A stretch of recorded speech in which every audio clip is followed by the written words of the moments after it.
Smart et Réglo, notre focus juridique. Chaque jour, un éclairage avec un expert juridique ou un avocat ou une avocate. Lise Leborg, merci d'être avec nous. Vous êtes avocate en droit du travail et en droit social. Changement d'entreprise, comment bien négocier son contrat? D'abord, il y a quelques préalables dont vous vouliez nous parler. Il faut faire quelques préalables avant de partir comme ça, la fleur au fusil. Alors évidemment, quand on souhaite changer d'employeur, déjà la première question à se poser, c'est est-ce que je suis libre de le faire? Et donc il y a des clauses effectivement qui permettent à l'employeur de restreindre la possibilité de départ de son salarié. Elles sont assez connues concernant les restrictions liées à la non-concurrence. De nombreux salariés y sont soumis. Et il y a une autre clause qui est moins connue, qui est la clause de dédiformation. C'est le cas lorsqu'un employeur a payé une formation plus cher que ses obligations légales, par exemple à envoyer un salarié faire un MBA, un master à l'étranger. Et donc, en cas de départ du salarié dans un certain délai, le salarié va devoir rembourser. Voilà. Donc ça, c'est les deux principales pénalités financières qu'il faut vérifier avant d'envisager un départ. Est-ce que je suis arrivé au bout de ma clause de dédiformation?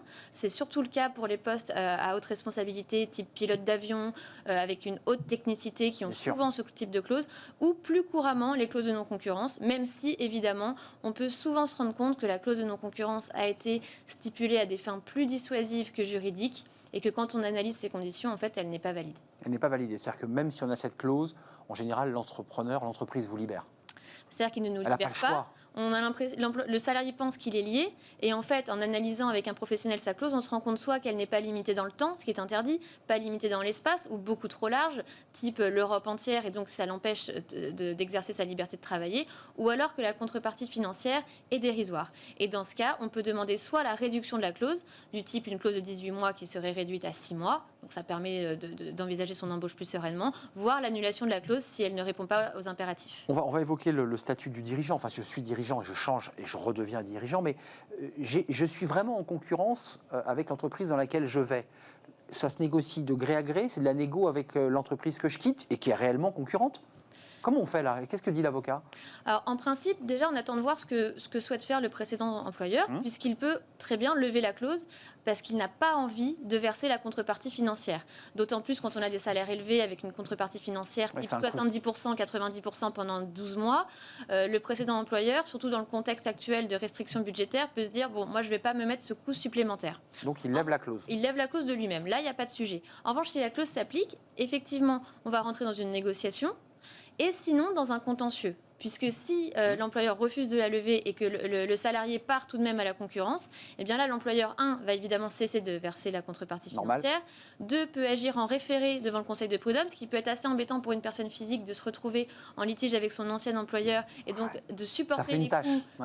Et en plus, ça fait des coûts qui sont conséquents avec une inégalité des armes et potentiellement une action au fond également devant le conseil de prud'homme, voire l'ancien employeur peut agir contre le nouvel employeur en concurrence déloyale, ce qui là crée un magma qui peut même conduire à la rupture du nouveau contrat par le nouvel employeur. À la fin, il n'a plus rien. En disant, bon, là, il y a une rupture de loyauté, vous n'avez pas prévenu de cette clause de non-concurrence.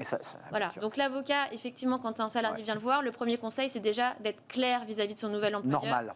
Pour être en parfaite transparence et assumer les risques ensemble. Parce que le risque, c'est que ce salarié perde des deux côtés. Les deux côtés, exactement. Et en plus, soit condamné vers son ancien employeur. Et donc, il faut donc de la loyauté aussi et de la transparence. J'arrive en tant que dirigeant. Là, je suis dirigeant. Quel statut je choisis? Alors là, c'est du conseil juridique. Mandataire, salarié, qu'est-ce qui est le plus avantageux? Qu'est-ce qui m'arrange? Comment on fait là? Alors là, en général, en dirigeant, on peut être en position de force pour négocier puisqu'on est à un poste clé. La société peut vous proposer un contrat de travail, ce qui implique un lien de subordination. Ça veut dire que vous ne serez pas typiquement le PDG. Mais ça peut vous intéresser parce que vous allez cotiser à Pôle emploi notamment et avoir la sécurité du Code du travail avec un préavis en cas de rupture, une indemnité de licenciement. En revanche, si on vous propose un mandat, il faut faire attention. Est-ce qu'il y aura des délégations de pouvoir, ce qui est possible aussi avec un contrat de travail? Et surtout, quelles seront les assurances qu'on va mettre en place autour pour vous protéger tout de même? C'est-à-dire qu'un dirigeant auquel on refuse le statut de salarié, on doit ou on peut tout de même lui proposer une assurance privée par exemple rupture. Alors un parachute en cas de rupture du contrat, mais aussi ce qu'on appelle la GSC, une assurance privée en cas de rupture du contrat de travail. On cotise en cas de C'est tous ces éléments qu'il faut négocier pour rester souple et évidemment rentrer dans la structure à la position tout de même qu'on nous propose, mais en tout cas prévoir des alternatives pour qu'on soit gagnant-gagnant. Qui rédige le contrat? Parce que c'est une question importante. Il faut qu'il soit visé, et j'imagine, extrêmement regardé, analysé par les conseils, là. Tous les mots sont pesés en général dans ce genre de contrat. Alors très souvent, en France, on n'a pas la culture de la négociation du contrat de travail. Oui. On le reçoit en PDF. On le prend tel quel. Par écrit, c'est compliqué de faire un markup quand on ne reçoit pas un Word. On sent d'ailleurs que ce n'est pas vraiment ce qui est désiré. Ce qu'on demande, c'est signer en bas. Ouais. Et surtout pas le lire. Hein. On n'a pas la culture de la négociation du contrat. En revanche, ce qu'il rédige, eh bien, c'est souvent les services juridiques ou l'avocat de l'employeur. Ce qu'on voit en revanche de plus en plus dans les startups, c'est des startups qui demandent à leurs futurs employés de fournir un draft. Parce que dans un économie de coût, alors ça c'est vraiment une pratique à bannir, puisque dans ce cas, on se retrouve avec des contrats de travail qui ne sont pas conformes ni pour l'employeur, ni pour le salarié. Éclairez-nous un draft, c'est-à-dire que c'est quoi? C'est une sorte de cadre, mais voilà, c'est pas précis. Vous nous faites le premier contrat parce que vous êtes dans nos premiers salariés, on n'a pas vraiment l'habitude, donc ça va montrer que vous êtes quelqu'un qui est très dangereux. Entreprenant, prenez des initiatives, faites-nous le premier contrat. Bon, en plus ça renverse l'obligation puisque c'est au salarié le salarié qui va devoir prendre conseil. Incroyable ça. Donc ça c'est une pratique qui est à bannir selon moi.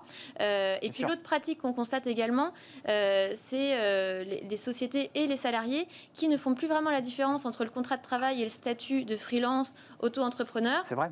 Et l'idée, c'est de dire, bon, on va commencer par un statut d'auto-entrepreneur, et puis si ça se passe bien, on passera en CDI. Ouais, exact. Et là, souvent, les parties ne se rendent pas compte du risque qu'elles prennent, notamment pour l'entreprise en termes pénal, travail dissimulé, fraude aux URSSAF. C'est considéré comme un vrai CDI, mais avec un statut d'auto-entrepreneur. Voilà, et lui, le salarié de son côté, eh bien, il y a une incompréhension. Il pense qu'il est soumis au droit du travail. Mais il l'est pas. Pas du tout. Il se retrouve indépendant.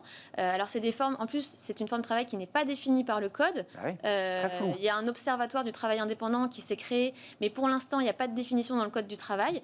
Et donc, c'est aussi des questions qu'il faut se poser au début. Est-ce que je suis vraiment salarié? Est-ce qu'il y a eu une déclaration préalable à l'embauche? Voilà, et que les choses soient claires dès le départ. Donc, vous dites qu'il y a un petit peu comme ça cette vague du start-upper, une entreprise qui va vite, j'ai pas le temps de faire de la paperasse, débrouille-toi, fais-moi le contrat de travail sur un coin de table, on s'organise comme ça. Ça, c'est très dangereux. C'est dangereux, en fait, voilà, au début, de ne pas carré. avoir une vision claire. Alors, on peut le comprendre, puisque les startups, parfois, commencent à 2-3, ils ne sont pas juristes. Donc, c'est aussi quelque chose qui se comprend. Mais effectivement, il faut très vite revenir là-dessus, même si on a commencé par une erreur. On peut faire un mini-audit et voir, là, on s'y est mal pris. On repart sur un contrat de travail avec une reprise d'ancienneté et on met tout au carré. Donc moi, je note, Lise Leborgne, quand même, deux choses, ce que vous venez de dire à la fin, et puis surtout, lisez vos contrats de travail. Et donc, vous le disiez, d'un point de vue juridique, on peut le faire annoter, on peut l'imprimer et annoter les éléments de modification. On est d'accord, ça c'est possible. Vous faites un mail avec le récap, et puis c'est la personne qui le rédige, qui le modifie. Mais en tout cas, vous n'avez aucune obligation de signer ce PDF que vous venez de recevoir. Oui, parce qu'il n'y a aucune négociation qui a été engagée. On le reçoit effectivement, on le prend dans le visage et en général, il faut le rendre par retour de mail en général. Ce qui est vrai. Alors après, il y a un rapport de force qui est inversé. Si on a envie de rejoindre l'entreprise, on dit rien. On dit le moins de choses possible, mais on peut, s'il y a un accord sur, comme on dit, la chose et le prix, on peut comprendre qu'on le signe, mais tout de même, une petite relecture, au moins pour être conscient et savoir les faiblesses du contrat. Je note ce conseil précieusement. Merci Lise Leborgne, avocate en droit du travail et en droit social. Merci d'être venue sur notre plateau, sur ces questions qui sont souvent stratégiques et qu'on néglige d'ailleurs. On les néglige parce qu'on est tellement heureux de rentrer dans une nouvelle entreprise qu'on néglige ce genre de sujet. Merci. Je ne sais pas si vous êtes concerné, mais je suis sûr que oui, ça touche tous les citoyens, c'est le changement d'heure. On se dit, oh là là, samedi, alors attends, il sera quelle heure? 2h du matin, 3h du matin? C'est un sujet de pause café, c'est un sujet donc pour Fanny Griesmer. Qu'est-ce que ça modifie chez les salariés? On s'engueule un peu plus, on est un peu plus agacé, on est un peu plus fatigué. Peut-être, on en parle tout de suite, c'est la pause café.